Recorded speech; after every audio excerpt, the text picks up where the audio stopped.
The morning sun cast long shadows across Fort Bragg as Sergeant Maria Rodriguez limped slightly toward the physical training formation. Her left leg ached with each step, a constant reminder of the roadside bomb that had changed her life forever, just 8 months ago, in Afghanistan. She had returned to active duty only 6 weeks prior, cleared by medical, but still recovering from injuries that ran deeper than what most people could see. Colonel James Mitchell stood at the front of the formation, his crisp uniform and stern expression commanding immediate attention from the soldiers. He was known throughout the base as a no-nonsense leader who believed that weakness had no place in the military. At 52, he had served 3 tours himself, but had never sustained serious injury. His philosophy was simple: soldiers who couldn't keep up shouldn't be soldiers at all. Maria clutched her medical profile in her sweaty palm. The document clearly stated her limitations for physical training due to shrapnel wounds and ongoing physical therapy. She had been dreading this moment since her return, knowing that presenting a PT excuse would draw unwanted attention. The other soldiers in her unit had been supportive, understanding the sacrifice she had made for her country. But Colonel Mitchell was different. As the formation came to attention, Maria's heart pounded against her ribs. She had earned her place in this unit through years of dedication and exemplary service. Before her deployment, she had been one of the top performers in physical fitness tests, often finishing in the top 5%. Now, simple movements sent sharp pains through her torso, where smaller pieces of shrapnel still remained, too dangerous to remove surgically. "Listen up, soldiers," Colonel Mitchell's voice boomed across the field. "Today, we're running a 5-mile course, followed by combat training exercises. I don't want to hear any excuses or complaints. If you're standing here, you're capable of performing at full capacity." Maria's stomach churned as she realized she would need to approach him before the run began. She had hoped to speak with him privately, but the formation was already preparing to move out. Taking a deep breath, she stepped forward from the ranks, her medical profile clutched tightly in her hand. "Sir, Sergeant Rodriguez requesting permission to speak," she said, her voice steady despite her nervousness. Colonel Mitchell turned his cold gaze toward her, his eyes narrowing as he noticed her stepping out of formation. "What is it, Sergeant?" "We have training to complete, sir. I have a medical profile that limits my participation in today's PT session," Maria replied, extending the folded document toward him. The colonel's expression darkened immediately. He had little patience for what he perceived as soldiers trying to avoid their duties. Without taking the profile, he crossed his arms and stared at her with obvious disdain. "A medical profile," he said loudly enough for nearby soldiers to hear. "Let me guess, Sergeant. A twisted ankle? A sore back? Maybe you're having trouble keeping up with the real soldiers?" Maria felt heat rise in her cheeks as several soldiers turned to watch the exchange. She had anticipated skepticism, but the public humiliation was worse than she had imagined. "Sir, if you would review the profile, you'll see that my injuries are service-connected, and—" "Service-connected," Colonel Mitchell interrupted with a bitter laugh. "I've heard that excuse 1,000 times. Every soldier who wants to take the easy road claims their paperwork justifies their weakness." He began pacing in front of her, his voice growing louder and more condescending with each word. "You know what I think, Sergeant Rodriguez? I think you've gotten comfortable sitting behind a desk since you've been back. I think you've forgotten what it means to be a soldier. Real soldiers push through pain. Real soldiers don't hide behind paperwork when things get tough." The words hit Maria like physical blows. She had crawled through sand and debris to pull 2 wounded comrades to safety after that roadside bomb exploded. She had refused evacuation until every member of her unit was accounted for, even as blood seeped through her uniform from multiple wounds. The suggestion that she was taking the easy road made her jaw clench with anger. "Sir, with respect, my injuries occurred during combat operations in Afghanistan," she said, fighting to keep her voice level. "I'm not trying to avoid duty. I'm following medical orders to ensure proper healing." Colonel Mitchell stepped closer, his face inches from hers. The other soldiers in the formation, had gone completely silent. Sensing the tension building between their commanding officer and the decorated sergeant. Afghanistan, he repeated mockingly. Let me tell you something about Afghanistan, Sergeant. I served there too. I know what real combat looks like. And I know the difference between warriors and soldiers who crack under pressure. His eyes swept over her uniform, looking for any sign of weakness or deception. You want to talk about combat? I've seen soldiers with broken bones continue fighting. I've watched men with bullet wounds complete their missions. But here you are, months after whatever minor incident you were involved in, still trying to get out of basic physical training. Maria's hands trembled slightly as she listened to him dismiss her sacrifice and the trauma she had endured. The other soldiers looked uncomfortable, but none dared to speak up against their commanding officer. She thought about the long nights in the hospital, the painful surgeries, the months of physical therapy just to walk normally again. Sir, I understand your position, but, she began. But Colonel Mitchell cut her off again. No, Sergeant. I don't think you do understand my position. My position is that this unit maintains the highest standards of physical readiness. My position is that every soldier under my command needs to be capable of performing their duties without limitation. Your position seems to be that rules don't apply to you because you have a piece of paper. The colonel's voice had attracted attention from other units training nearby. Maria could feel dozens of eyes on her as her commanding officer continued his public dressing down.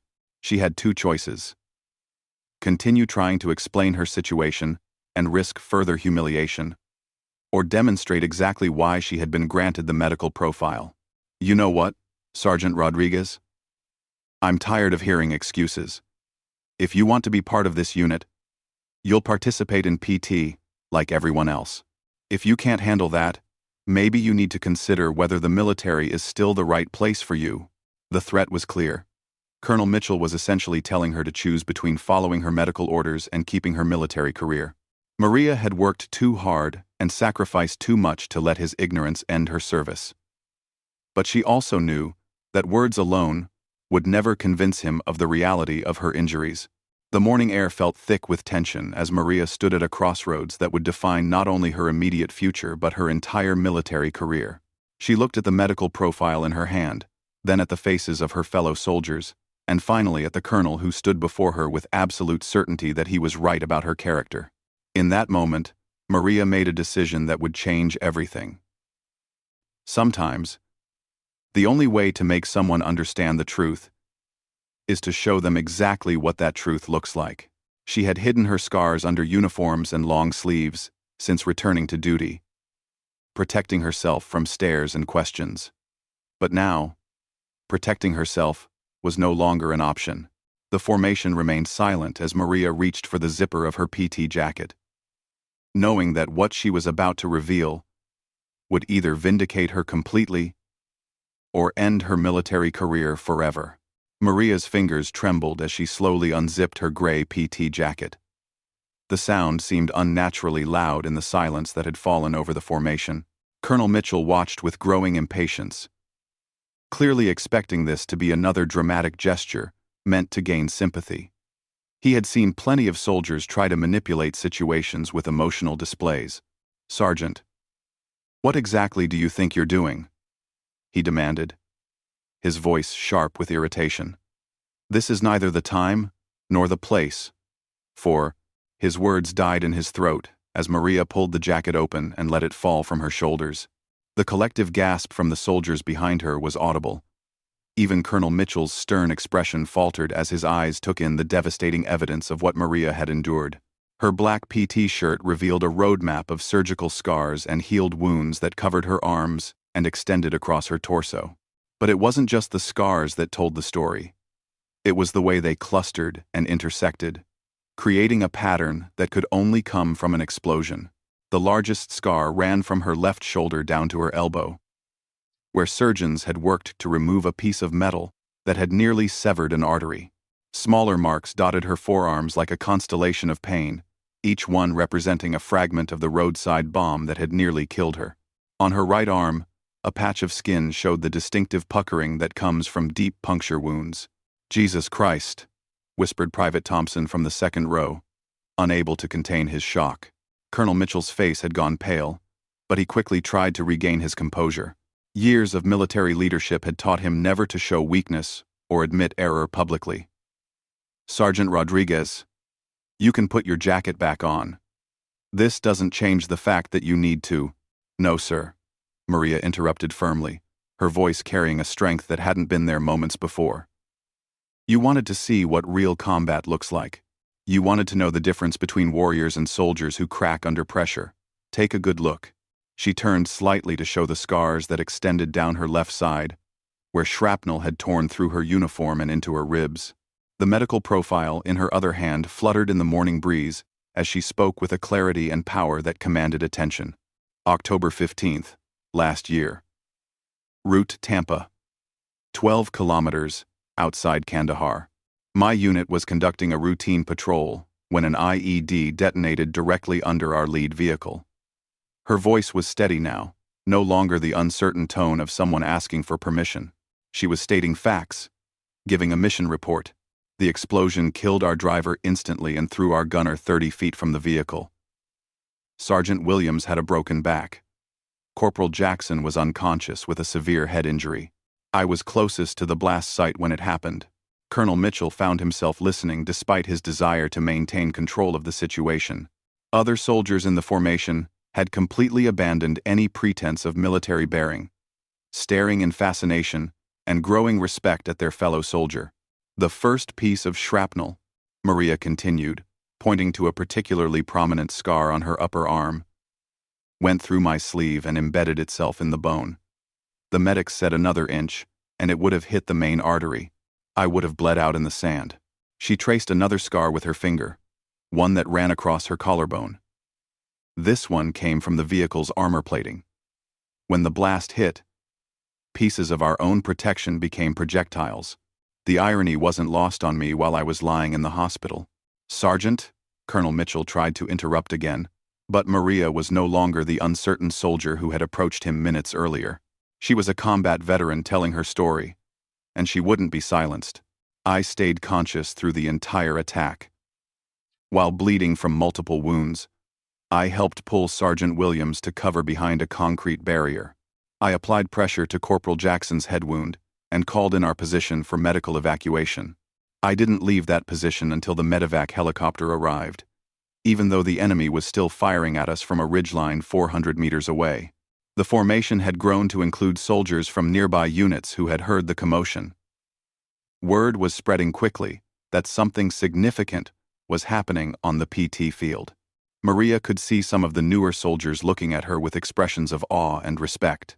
The doctors at Landstuhl Regional Medical Center spent 14 hours removing shrapnel from my body.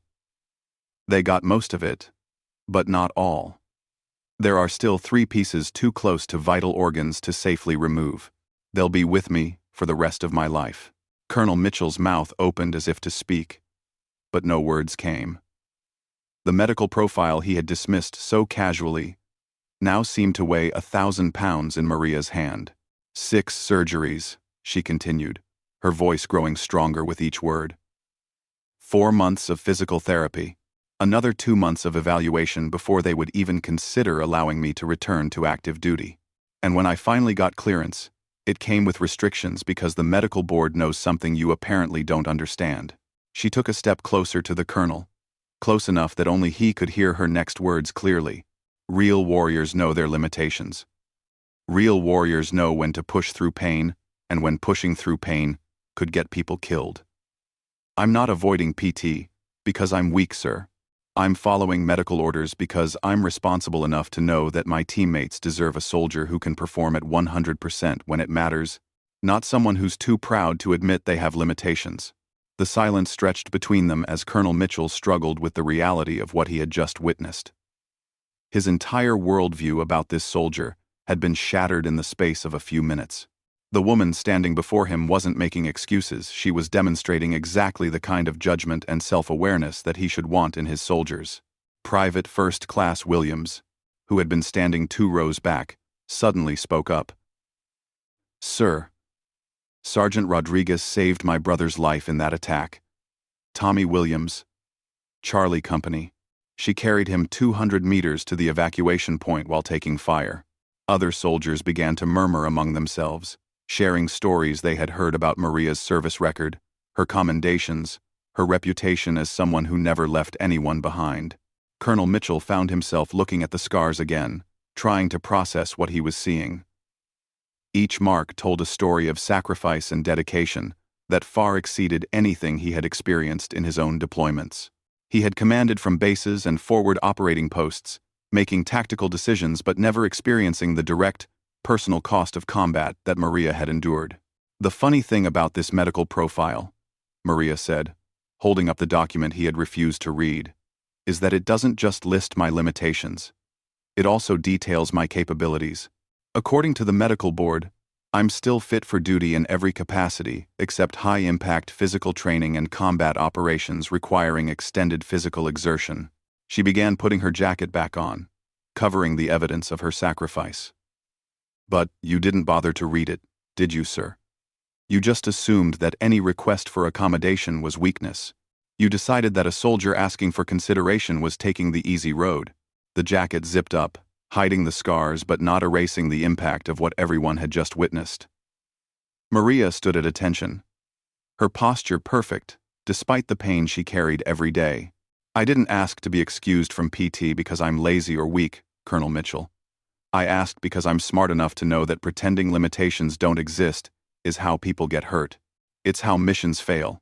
It's how soldiers die." The morning sun had climbed higher, and the heat was beginning to build across the training field. Other units had stopped their exercises to watch the confrontation that had become something much more significant. Word was already spreading throughout the base about the colonel who had challenged a decorated combat veteran and gotten more than he bargained for. Colonel Mitchell knew that his next words would define not only his relationship with Sergeant Rodriguez, but his reputation among every soldier who had witnessed this exchange. The question was whether his pride would allow him to admit he had been wrong, or whether he would double down on a position that everyone now knew was indefensible. The weight of hundreds of watching eyes pressed down on Colonel Mitchell as he stood facing Maria Rodriguez. In his 28 years of military service, he had never found himself in such a position. Every leadership principle he had learned taught him that admitting error publicly undermined command authority, but the evidence of his misjudgment was undeniable. Maria remained at attention, her medical profile still clutched in her hand, waiting for his response. The scars were hidden again beneath her PT jacket, but their image was burned into the memory of every soldier present. The morning breeze carried voices from distant training exercises, normal military business continuing while this moment stretched toward its inevitable conclusion. "Sergeant Rodriguez," Colonel Mitchell began, his voice significantly quieter than it had been during his earlier tirade. He paused, seeming to wrestle with words that clearly didn't come easily to him. The assembled soldiers remained motionless, sensing that they were witnessing something unprecedented. He stopped again, his jaw working silently, as pride battled with the reality of what he had just learned. Around them, the normal sounds of base life continued, vehicles passing on nearby roads, the distant sound of other formations conducting PT, the mechanical hum of base operations. But in their immediate circle, everything had stopped. Finally, Colonel Mitchell took a deep breath and squared his shoulders. When he spoke again, his voice carried a different quality, not the harsh authority of earlier, but something that approached genuine respect. "I owe you an apology, Sergeant. A public apology." The words seemed to cost him considerable effort, but once he started, they came more easily. "I made assumptions about your character and your service without bothering to learn the facts. That was wrong of me as an officer and as a human being." A subtle shift rippled through the formation. Soldiers who had been holding their breath began to relax slightly, though they remained focused on the exchange between their commanding officer and the decorated veteran. "Your medical profile," Colonel Mitchell continued, extending his hand toward the document Maria still held. "May I review it now?" Maria handed him the profile, and he opened it with obvious care. His eyes moved across the medical terminology, the detailed descriptions of injuries sustained in combat, the careful evaluations by multiple physicians. The more he read, the deeper his frown became, not anger, but the expression of someone realizing the full scope of his error. Penetrating shrapnel wounds to torso and extremities, he read aloud. Ongoing physical therapy for mobility restoration. Limited duty recommendations to prevent re-injury during healing process. He looked up at Maria, then at the soldiers, watching them. This profile was signed by a brigadier general in the medical corps. The significance wasn't lost on anyone present. A general officer had personally reviewed and approved Maria's limitations, recognizing both the severity of her injuries and her value as a soldier worth accommodating. Sergeant Rodriguez, according to this documentation, you were awarded the Bronze Star with Valor for your actions during the attack that wounded you. The citation mentions that you remained in position under enemy fire to treat wounded soldiers and coordinate evacuation, despite sustaining multiple injuries yourself. Maria's expression remained neutral, but several soldiers in the formation exchanged glances of obvious pride in their fellow soldier. The Bronze Star with Valor wasn't handed out lightly, it required demonstrated heroism under fire. Colonel Mitchell closed the medical profile and handed it back to Maria. I need to ask you something, Sergeant, and I want an honest answer. Why didn't you mention your combat record when I challenged your profile? For the first time since the confrontation began, Maria's military bearing relaxed slightly. She considered the question carefully before responding. Sir, with respect, I shouldn't have to justify my service record every time I follow medical orders. The profile speaks for itself. My job is to be the best soldier I can be, within the limitations that ensure I can continue serving effectively. Bragging about past actions doesn't help me do that job. The simplicity and clarity of her answer cut through the tension like a blade. She wasn't asking for special treatment based on her heroism. She was asking for reasonable accommodation based on medical necessity. The difference was profound. You're absolutely right, Colonel Mitchell acknowledged. And I should have recognized that immediately. He turned to address the entire formation, his voice carrying clearly across the field. Let this be a lesson to all of us about making assumptions. Sergeant Rodriguez represents the finest traditions of military service, not just because of her heroism in combat, but because of her continued dedication to serving effectively, despite personal cost. He paused, looking directly at Maria again. Sergeant, you're excused from today's PT session, per your medical profile. I'd like you to report to my office at 1400 hours, so we can discuss how best to utilize your experience and expertise moving forward. The formal dismissal felt anticlimactic after everything that had transpired. But it represented something much larger than a simple excuse from physical training. It was recognition, respect, and the correction of a serious injustice. Thank you, sir, Maria replied, snapping back to attention and rendering a crisp salute. As the formation began to disperse and soldiers prepared for their modified training schedule, small groups clustered around Maria. Younger soldiers wanted to hear about her experiences, while veteran soldiers shared their own stories of dealing with combat injuries and the challenges of maintaining military careers while managing physical limitations.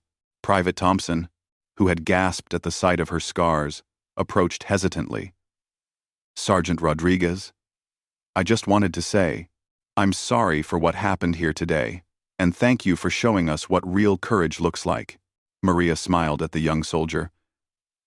Real courage isn't about being fearless, Thompson. It's about being afraid and doing what needs to be done anyway.